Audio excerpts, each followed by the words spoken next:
ఓం నమో వెంకటేశాయ.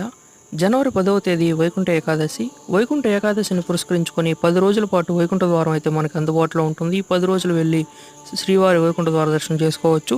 వైకుంఠ ద్వార దర్శనానికి సంబంధించినటువంటి online tickets, Srivani VIP break దర్శనం టికెట్స్ అయితే డిసెంబర్ 23వ తేదీ ఉదయం 11 గంటలకు రిలీజ్ చేస్తున్నారు.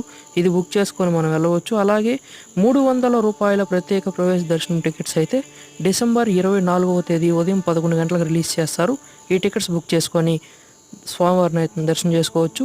ఫ్రీ దర్శనం అయితే అంటే డైరెక్ట్గా తిరుమల వెళ్ళిపోయి ఫ్రీ దర్శనం చేసుకోవాలంటే ఆ ఛాన్స్ అయితే ఉండదండి. 10 రోజుల పాటు కింద తిరుపతిలో ఎస్ఎస్డి టోకెన్స్ అయితే ఇస్తారు. ఆ ఎస్ఎస్డి టోకెన్స్ తీసుకొని మాత్రమే ఫ్రీ దర్శనానికి వెళ్ళాలి అనుకునే భక్తులు అయితే వెళ్ళగలరు. ఈ స్లాటెడ్ సర్వదర్శనం టోకెన్స్ అయితే కింద తిరుపతిలో 8 లొకేషన్స్లో ఇస్తారు. ఆ 8 లొకేషన్స్ ఎక్కడ అనేది అయితే నేను నెక్స్ట్ వీడియోలో అయితే తెలియజేస్తాను మీకు. Please do like, share and subscribe. See you in the next video.